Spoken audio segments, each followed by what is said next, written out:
Hola, antes de comenzar con esta historia, me gustaría que le dieras a me gusta en este vídeo y que te suscribieras para poder subir más contenido como este.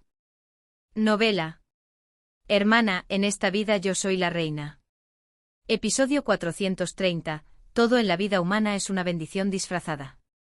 Ariadne, después de ser consolada con fervor por Alfonso, vació su mente y se desplomó en la cama. Alfonso se apartó el cabello empapado en sudor y le preguntó a Ariadne. Cuando tienes preocupaciones, el ejercicio es lo mejor, ¿verdad? Ella le preguntó con una expresión de incredulidad. ¿Esto fue ejercicio? ¿No fue ejercicio?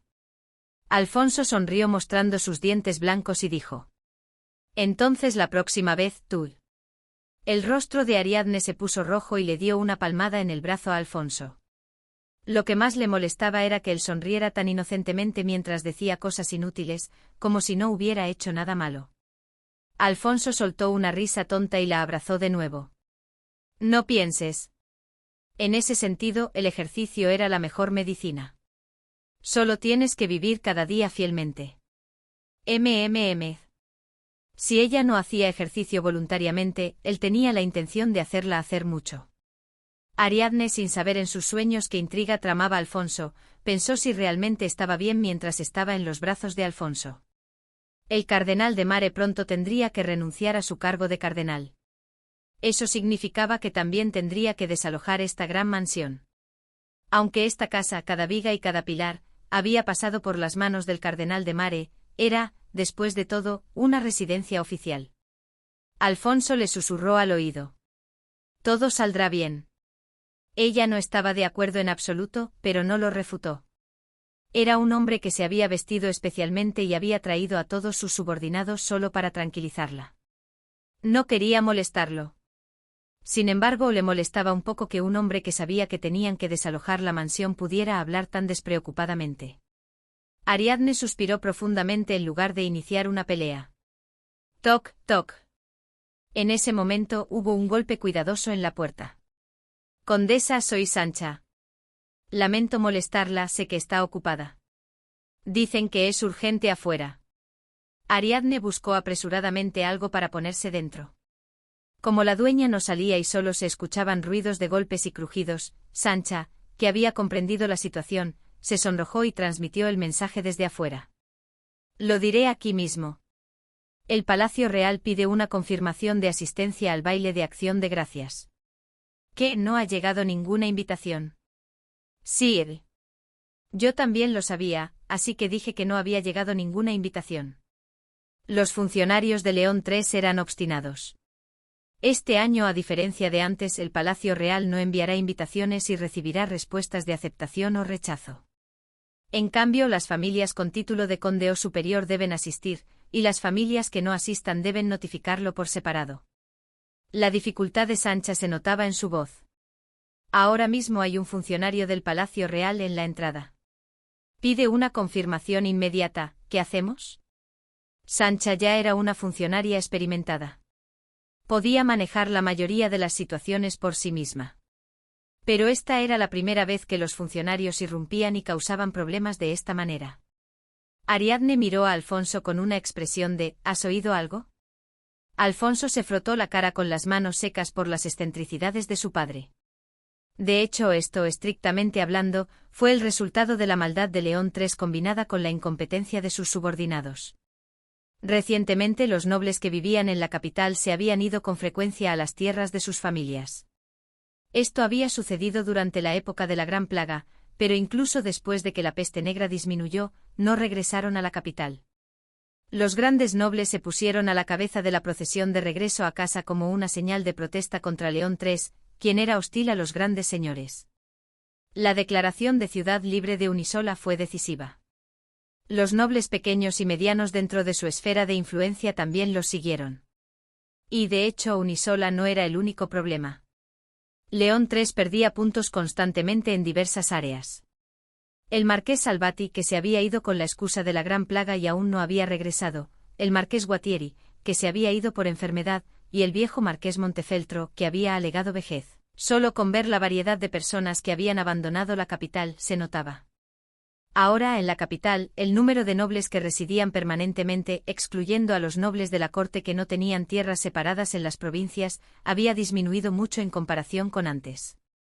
Sin embargo, los que se quedaron en la capital tampoco eran favorables a León III.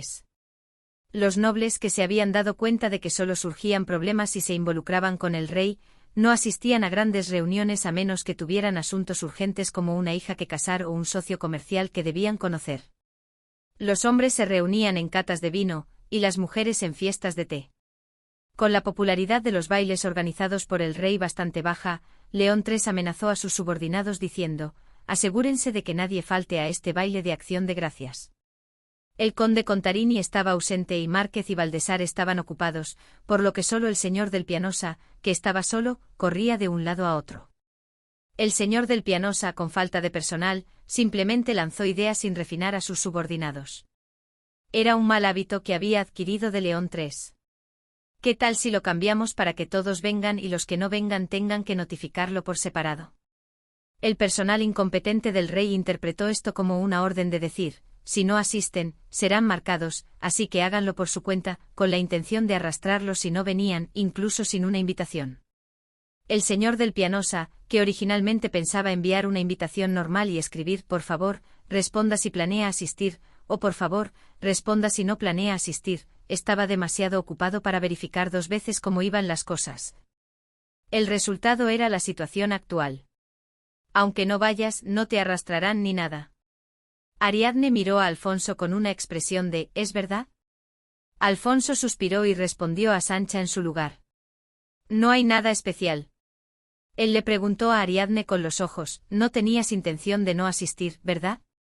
Ariadne asintió.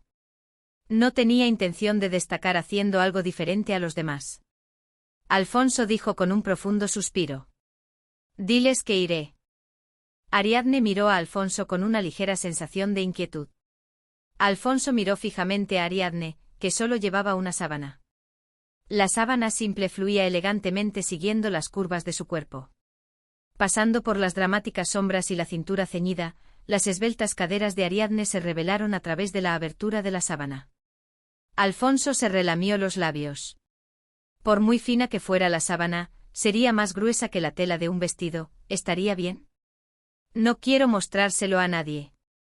Tiró del edredón de plumas de ganso y la cubrió hasta justo debajo de la barbilla. Ojalá los vestidos que usaban las mujeres en la corte también estuvieran hechos de edredones de plumas de ganso. Hay que trabajar. Alfonso tenía la intención de llevar a Ariadne a la corte poco a poco. Le susurró al oído a Ariadne: nosotros, ahora vamos a vivir en el palacio del príncipe. Ariadne se sorprendió y se levantó de un salto, quitándose el edredón de plumas de ganso que la cubría. Agosto se levantó de la cama con una expresión de mal humor. Otra vez, era ese sueño. Asala ya. Tómala. En el sueño aparecía Isabella sonriendo dulcemente.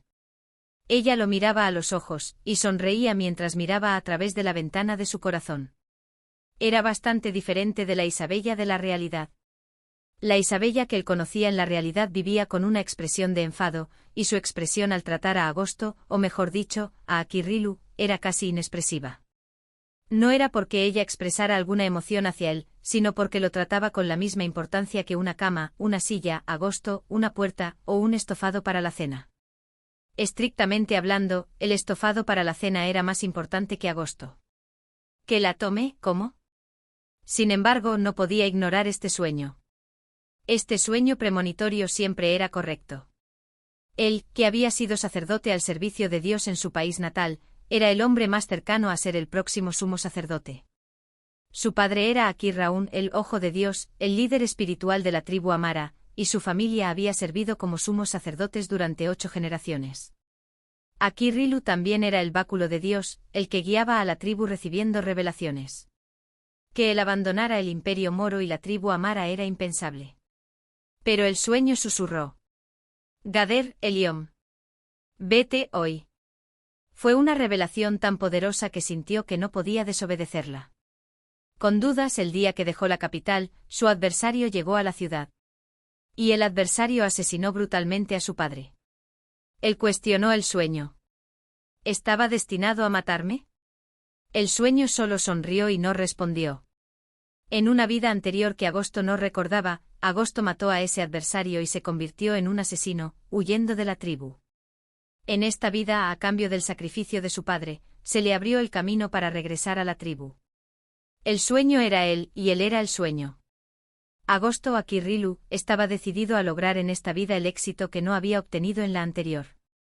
Incluso usándose a sí mismo como herramienta. Ariadne se quejó a la anciana sacerdotisa, a quien no había visto en mucho tiempo. Así que me dijo que hiciera las maletas y me fuera al palacio del príncipe de inmediato.